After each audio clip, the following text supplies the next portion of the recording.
What up, boys? Today I'm going to talk about being a freedive instructor in the Caribbean on an island. I know I bring this up every video, but here's the details of that. Freediving, for those who don't know, is where you dive under the water on one breath, usually for 2 minutes at about 60 feet. That is what I train people to do, even though they've never been in the water before. It's a huge mental challenge for people to accomplish that. That's what I help them with.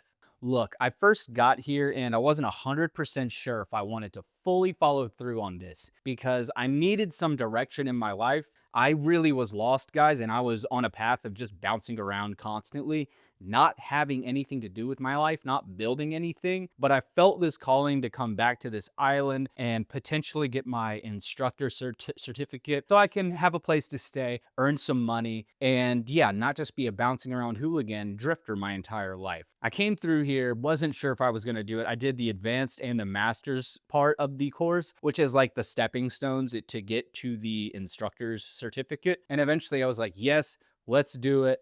I'm down. Let's go for it. And I just want to talk about everything that I learned on the way there, not only in terms of health, but the learning process itself, because it was a very uncomfortable way that I learned. Okay. I was on a boat. I'm not a really like sea salty guy.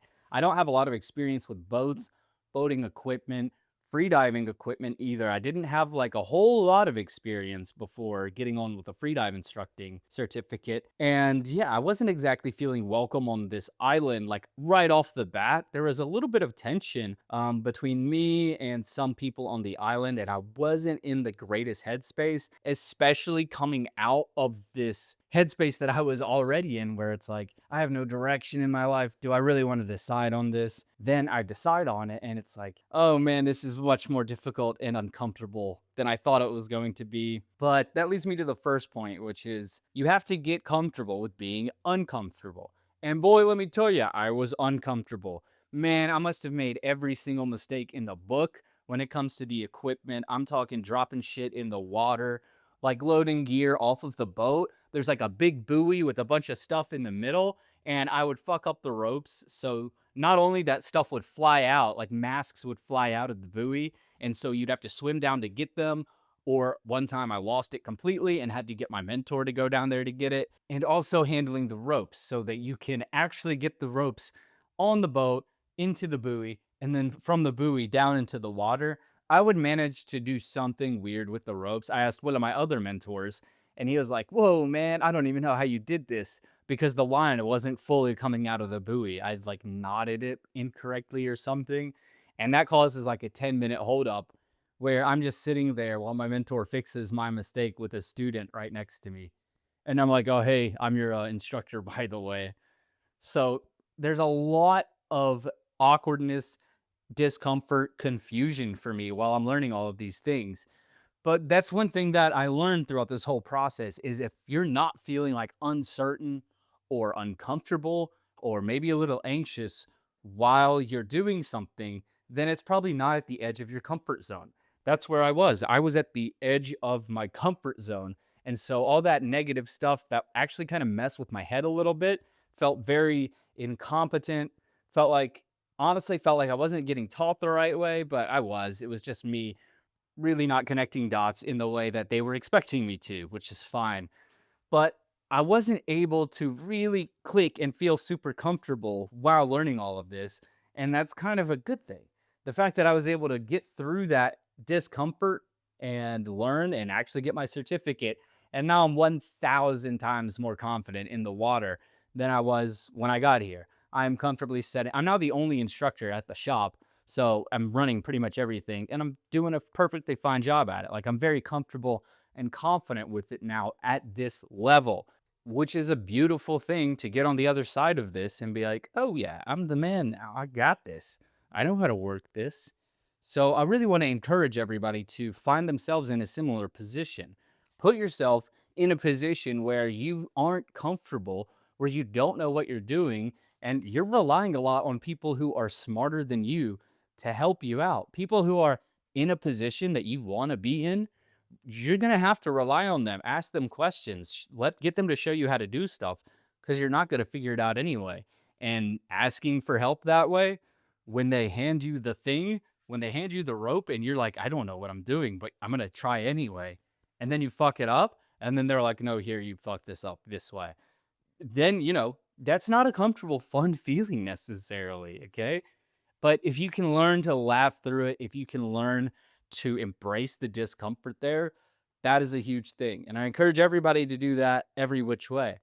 Now, obviously, I'm going to say that you should ship everything out, go get a job in a foreign land to learn, which you definitely should. But obviously, a lot of you aren't going to be able to do that right off the bat. And there's plenty of different ways that you can expand your comfort zone without really leaving your home, even though you should leave your home because your home was meant for you to sleep at, not for you to lollygag around, be on Discord at. Not good for your mental health, not good for your soul, buddy.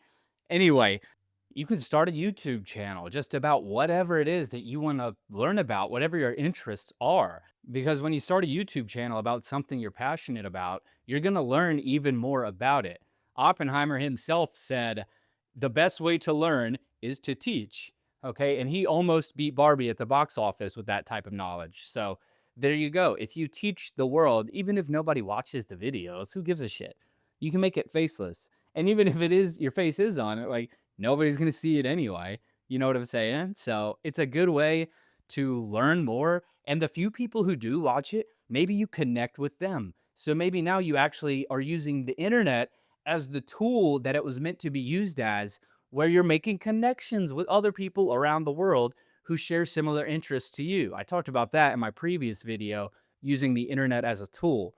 And another way to expand your comfort zone would be just be a chatty person. Learn to talk to people in the world that you communicate with every day. Well, you don't communicate with them, but you just say, hi, okay, thanks for the food, bye. Chat them up, try to make them laugh. Make yourself laugh while you're doing it. These little steps outside of your comfort zone where you're like, wow, I actually held eye contact there and made somebody laugh, which is not something that I'm used to. And this is an uncomfortable feeling. Little steps like that can help. Things even like journaling. If you're not comfortable with journaling, you've never done it before, you're staring at a blank page like, what the heck do I do? That is another thing that you can work on in order to expand your comfort zone. Going to the gym, going on walks, just doing anything that you're not used to doing that you know will be good for you. Do those steps and then maybe think about taking a bigger swing like, okay, dang, I'm going to go across the country and work on a farm, which is exactly what I did. Why not take these little micro steps outside of your comfort zone? Because what else are you doing? You're going to live a life regardless. Time is going to pass regardless. And it's up to you if you want to spend it in your comfort zone or if you want to spend it expanding your comfort zone so that you can live a more broad, beautiful, deep life. Does this make sense, boys? Hopefully, if you're watching by this far, this should be your call to action to at least start entertaining the idea that you can expand your comfort zone, make some moves, do some damn things in this world, boys. Come on, we're on the come up. Screw all this Discord shit. We're connecting with people. We're learning new things. We're connecting with everybody in the world that we see on a day to day basis. We're being him. That's the goal. We're becoming him. And it's not going to be a comfortable journey, but we're going to be him. We're Himalayan. Timothy, wait, how does he say it? Timothy Chalamet. All right, boys, pick up a new skill, learn something, go earn some bread, figure out what you need to do, expand your comfort zone to do it.